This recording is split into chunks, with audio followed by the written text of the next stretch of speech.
Hi, good evening. Good evening sa tanan. Aniya na pud ko karon. Magkuha na pud ko magpahibalo na pud ko ninyo sa regarding sa topic sa atong kuan. Regarding sa katapusan sa atong kalibutan. Ug ako sang explain ninyo sa may tabo sa atong Pilipinas, sa may tabo sa kalibutan. So, sugdon na ko sa kuan. Atong nabilin diri sa kalibutan 5 years na lang. So ako na explain ninyo anong 5 years na lang. Ako explain ninyo. Then regarding sa atong kuan kato si Prophet Andy gani. Nakita naman na ninyo kay na trending man to siya. So si Prophet Andy mo to siyang alagad sa Ginoo. Tinod gyud siyang alagad. So gipropesiya niya ang ubang mga nasod ug labi na diri sa Pilipinas. Gipropesiya ni Prophet Andy ang Pilipinas kay gisugo to siya sa Ginoo. Gisugo to siya sa Ginoo para ipahibalo sa unsay maabot. Nya siya kato si Prophet Andy connected to sa sugo sa Ginoo diri nako.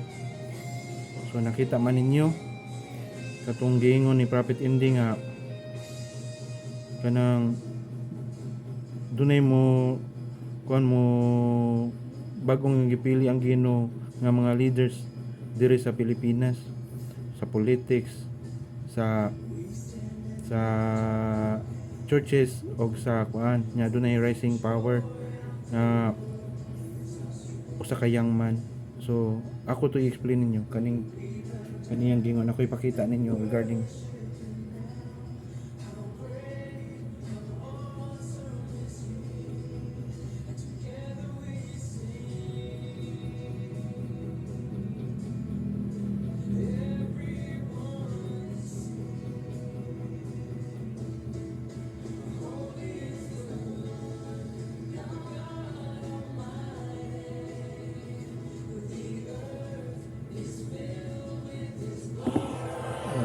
I saw this season God raising new leaders in the Philippines, both in politics and in the church.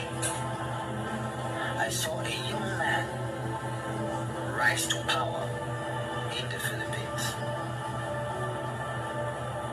He is in his 30s.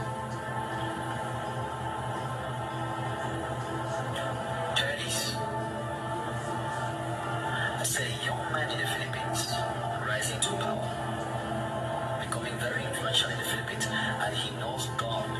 He knows Jesus a lot. And God is going to use that young man. so mo ni siya.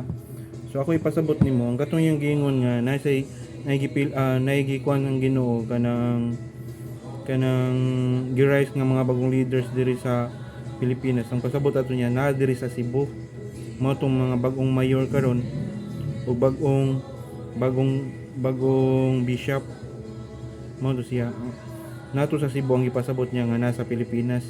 Kay tulo ka buk mayor akong gipahibalo ug usa ka governor katong niyaging 2023. Yato gyud na ko sila gidad-an ako sila later.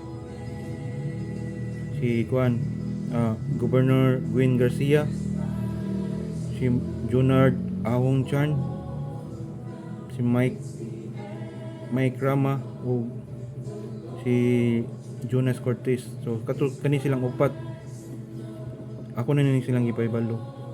Then tuluan ni gitagaan ako later. So wala nila paminawang sugo sa Ginoo. Mao to nag-rise og bagong leader ang Ginoo karon. Mao na ning nigawas ang tulo ka bagong mayor, si Cindy Chan, si Junkie Wano, si Nestor Archibald, ug ang usa ka ang maong governor si Pam Baricotro. So mo na nang giilisan sa Ginoo karon. Pero kani sila gipahibalo na nako sila. Pero nagpakahilom gyapon sila.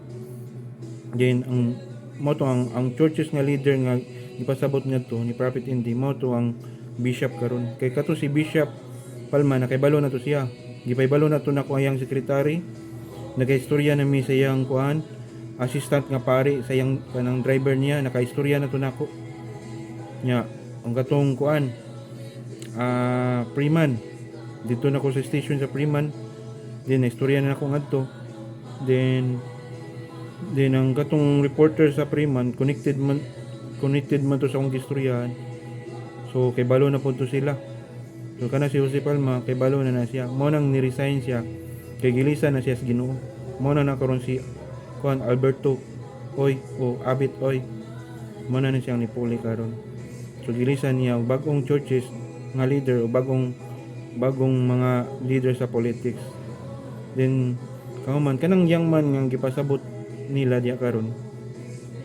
Mo na siya nga gitawag atong he is in 30s.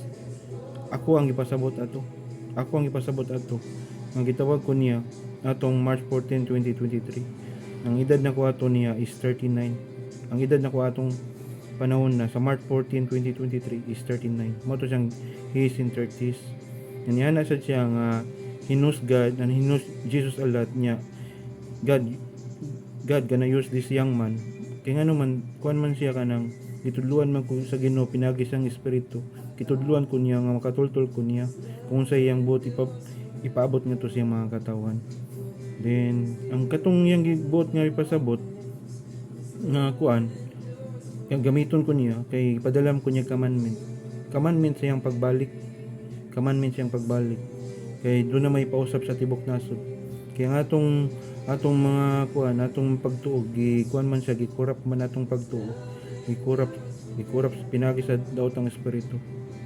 So mo ni siya nya ako na explain kung unsay kuan sa Ginoo napay daghan ako ipa-explain ani nya dili lang sa kukutob. Bye bye, salamat.